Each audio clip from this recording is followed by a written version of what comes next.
Hello and welcome to the news rounds on Atlantic TV. I am Nkichi Tejere. First, the headlines. Petrol marketers warn against import ban. Defense headquarters blames foreign headers for violence. Ogiamia to usher the third intercollegiate quiz and debate competition resumes in Delta State. World leaders react to new Pope announcement. Now the news in full. Nigeria is not ready to ban the importation of fuel. That's according to the Independent Petroleum Marketers Association of Nigeria and the Petroleum Products Retail Outlet Owners Association. They argue that despite recent improvements, the country's local refining capacity remains too low to meet demand. The National Vice President of IPMAN, Ahmed Fashola, told journalists in Lagos that banning imports now could lead to fuel scarcity and price hikes. This statement follows claims by Dangote Refinery that it can meet the country's fuel needs. World leaders have continued to react to the announcement of U.S. Cardinal Robert Prevost as the new Pope. The announcement has caused excitement tinged with hope around the world, with leaders from numerous countries offering their congratulations. In Argentina, President Javier Milei said, and I quote, "The forces of heaven have clearly given their verdict. No more words, Mr. Judge, end." And in Brazil, President Luiz Inácio Lula da Silva said, and I quote, "I would like to greet the American Cardinal Robert Prevost, chosen today to lead the destiny of the Catholic Church with the name of Leo XIV. While in South Africa, President Cyril Ramaphosa said, and I quote, "The election of Pope Leo XIV is a profound moment for the Catholic Church." The Nigerian military says recent violent attacks in Benue, Plateau, and other states are being perpetrated by foreign headers. At a briefing in Abuja, Major General Marcus Kangie, Director of Defense Media Operations, stated that many of the attackers speak unfamiliar dialects and show physical features distinct from native Nigerians. According to him, their accent, hair texture, and even the Hausa they speak clearly identify them as foreigners. In Abia State, the government has announced plans to transform the proposed new government house in Ogurube Layout, Umuahia, into a five-star hotel. Commissioner for Information, OK Kanu, said a new governor's office and lodge will instead be built at the current government house complex. And now in Delta State, young minds will be back in action as the Ogiamia to usher the third intercollegiate quiz and debate competition resumes in Warri, Delta State. The round of 16 kicks off on Monday, May 12th, with the quiz segment featuring 4 schools each day. The debate segment follows later in the week on Thursday and Friday. The event had paused to allow students to celebrate the Easter holidays. Some of the school principals who spoke to Atlantic TV expressed excitement about the resumption. Mrs. Faith, Vice Principal of Don Domingos College, appreciated the Olu of Warri for the competition and expressed belief that the school has the potential to emerge winners.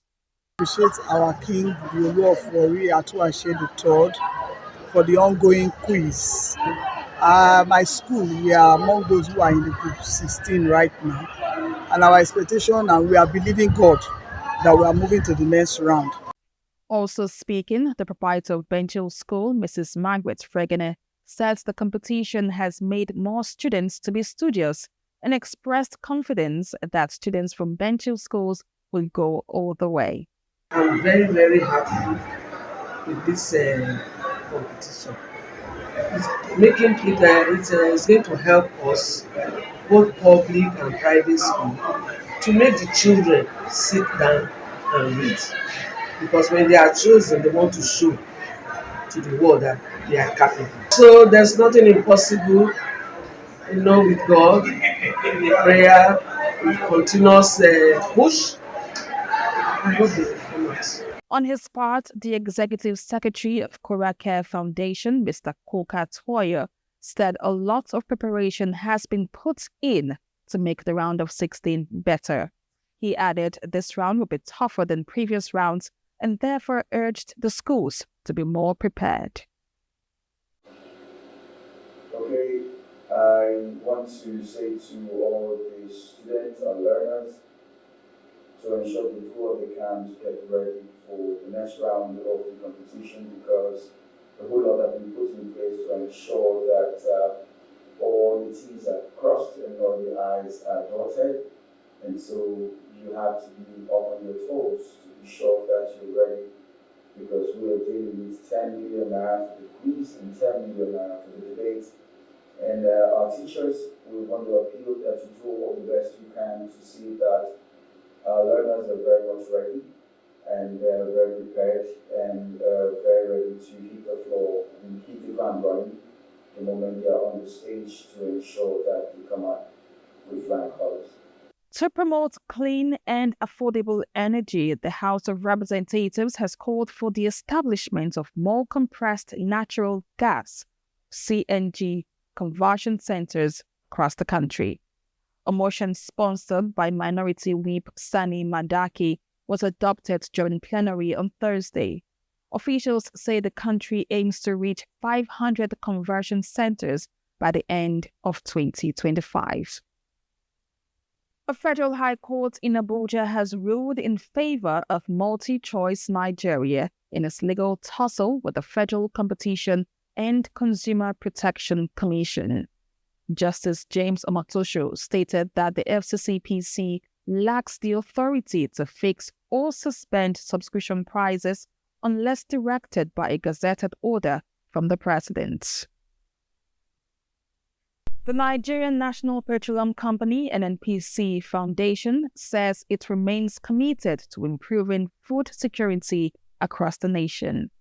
Managing Director Emanuela Arukwe made the statements during a training session for vulnerable farmers in Akwa Ibom, highlighting the foundation's alignment with national development goals. In a courtroom update, the American International School's internal auditor has stated that the Kogi state government did not pay tuition for former Governor Yahaya Bello's children. Nicholas Ohehomon testified again Thursday, saying the school's bank statements bore no evidence of payments from either the state government or Bello himself. The ex-governor is facing a 19-count charge of alleged 80 billion naira money laundering.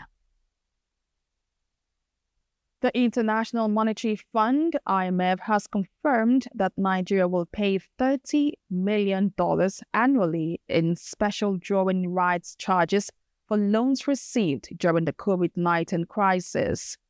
Although the original loan has been repaid, the charges based on a basket of international currencies remain in place as part of borrowing terms. And that's the size of a bulletin for this evening. For more stories and live updates, do also visit our website or follow us on all social media platforms. I am Nkechi Tejere. Thanks for watching and good night.